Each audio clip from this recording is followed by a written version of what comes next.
So, hi and welcome back to the World Podcast. My name is Stella Pandey, your host. So, today we have Dr. Ram Kumar. He's a BDS and MDS and oral pre-cancer specialist. He has almost more than 10 years of experience into dentistry. So, आज हम जो बात करने वाले हैं वो बहुत ही basic चीज़ों के बारे में बात करने हैं जैसा कि हमने बात की रूट कैनाल भी जो आजकल बहुत लोग कराते हैं रूट कैनाल थेरेपी होती है कि आप या फिर अपने दांत भी चेंज भी करा सकते हो आजकल काफ़ी मतलब इलेक्ट्रॉनिक्स चीज़ें आ चुकी हैं टेक्नोलॉजी के हिसाब से तो मतलब root canal is good option. हाँ बिल्कुल। रूट कनाल जैसे अगर कोई दांत का हिस्सा है, फॉर एग्जांपल दांत जो होता है वो उसके 3 हिस्से होते हैं। हाँ। एनामल, डेंटिन और पल्प। ठीक। जब ऊपर वाले हिस्से में किसी भी तरह का कीड़ा लगता है या खराब होने लगता है तो वहाँ पे नर्व और ब्लड वेसल्स नहीं होते हैं। तो इसके नहीं होने की वजह से वो पेनलेस होते हैं, पता नहीं चलता है। जब कुछ हिस्सा डैमेज होता है तो वहाँ पे ब्लैक स्पॉट जैसा दिखता है लेकिन कोई दर्द वगैरह नहीं होता। लेकिन जैसे वो मिडिल लेयर में आता है, middle layer is sensitive layer, तो वहाँ पे सेंसेशन स्टार्ट हो जाता है।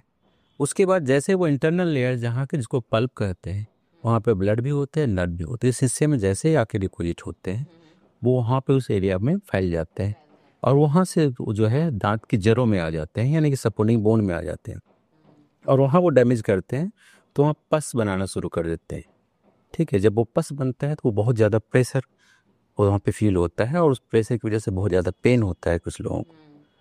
तो उस कंडीशन में जब इन्फेक्शन पल्प तक आ गया है तो उस कंडीशन में उसको सेव करने के लिए हम लोग रूट कैनाल थेरापी यानी आरसीटी करते हैं और आरसीटी के द्वारा उस एरिया के पूरे गंदे हिस्से को हटा के इनसाइड अगर पस है तो उसको भी निकाल के और फिर उसको अलग मटेरियल से फिल करते हैं।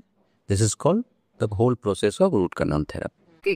तो जैसे उसको हम फिर किस किस चीज़ों से कर सकते हैं कई लोग आई थिंक कुछ प्रोडक्ट यूज करते हैं वाइट वाइट कलर का नहीं, वाइट वाइट कलर का product, this is a normal dental filling material. जो आपको वाइट वाइट कलर का जो मटेरियल दिखता है वो ऊपर से दिखता है।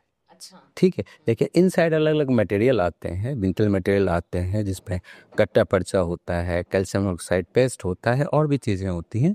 वो इनसाइड डाल के उसको रखा जब किया जाता है और उसके ऊपर जो आप वाइट लेयर जो देखती है वो कंपोजिट, जनरली जो वाइट लेयर होता है कंपोजिट की फिलिंग होती है।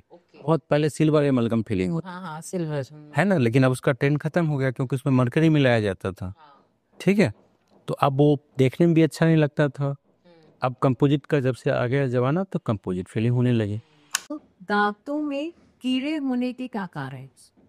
कैरियोजेनिक बैक्टीरिया, अगर हमारे मुंह में कैरियोजेनिक बैक्टीरिया यानी कि वो बैक्टीरिया जो दांत में कीड़े लगने के कारण होते हैं, तो वो अगर मुंह में एक्यूमुलेट होते हैं या जमा हो जाते हैं तो वो हमारे दांत को डैमेज करना शुरू करते हैं। और जो हमारे दांत को डैमेज करते हैं तो वो एरिया पे आप देखेंगे कि एक हिस्सा जब डैमेज हो जाता है तो ब्लैक स्पॉट जैसा बन जाता है। चूंकि ऊपर का लेयर वो इंसेंसिटिव होता है तो पेन नहीं होता है। जब वो मिडिल जोन में आते हैं तो सेंसेशन स्टार्ट होता है और इनसाइड जोन में आते हैं तो वो पेन स्टार्ट होता है। इनसाइड दांत के नीचे एब्सेस बनाते हैं तो सीवियर पेन होता है। अब ये कैरियोजेनिक बैक्टीरिया कुछ फैक्टर की वजह से ज़्यादा एक्यूमुलेट होते हैं। जैसे हम दांत को नॉर्मली गंदा रखते हैं तो दूसरे कीटाणु आएंगे, साथ में कैरियोजेनिक बैक्टीरिया भी आ सकते हैं। अगर हम दांत को हम लोग स्वीट प्रोडक्ट ज़्यादा खाते हैं तो ऐसे कंडीशन में कैरियोजेनिक बैक्टीरिया ज़्यादा डिपॉजिट होता है। अगर हम लोग कोई जो है खास करके कुछ ऐसा प्रोडक्ट खाया जैसे स्पाइसी फूड खाया कुछ भी और उसको बहुत फिर हमने माउथ को वॉश नहीं किया यानी गार्गल नहीं किया, उसको हटाया, उसके पार्ट जो होते हैं चिपक जाते हैं दांत और मसूरों में, तो वो क्या एक्युमुलेट होते हैं। एक्युमुलेट होने के बाद वो आधे घंटे के बाद वो फर्मेंटेशन या सड़ना शुरू हो जाता है। तो ऐसे जो चीज़ें होती हैं वो कैरियोजेनिक बैक्टीरिया के ग्रोथ को प्रमोट करती हैं। जब प्रमोट करती हैं तो क्या हुआ, वहाँ पे वो ज़्यादा क्वांटिटी में एक्युमुलेट होंगे और ज़्यादा एक्युमुलेट होंगे तो वो ज़्यादा डैमेज करेंगे। यही कारण है कि बच्चों में ज़्यादा आजकल जो फूड के तरीके हैं, जो चॉकलेट्स या जो आजकल बर्गर पेटीज वगैरह जो होते हैं ये सब जो है ज़्यादा ग्रो करने में कारगर होते हैं। कि हमारे टाइम में फिर भी एक टाइम के बाद चीज़ें मतलब हुई लेकिन आजकल छोटे छोटे बच्चे डॉक्टर जी, हम लोग के खाने में रफेज ज़्यादा हुआ करता था तो रफेज प्रोडक्ट जो होता है वो क्लीनिंग का भी काम करती है। लेकिन जो नॉर्मल जो आजकल के फूड हो रहे हैं या खाए जा रहे हैं वो उसमें कुछ ऐसा होता है, स्टिकनेस ज़्यादा होती है, वो चिपकने का काम ज़्यादा करती है क्लीनिंग के बजाय। मैदा होता है, अलग अलग चीज़ें यूज होती हैं उसमें। ठीक है। तो वो जल्दी फर्मेंट भी हो जाती है, जल्दी ख़राब भी हो जाती है मुंह में। जैसे हमारा अगर हमने भिंडी खाया अगर तो वो अगर चिपका भी रहता है तो वो जल्दी सड़ता नहीं है 1 घंटे 2 घंटे के बाद। एग्जाम्पल मैं दे रहा हूँ बस।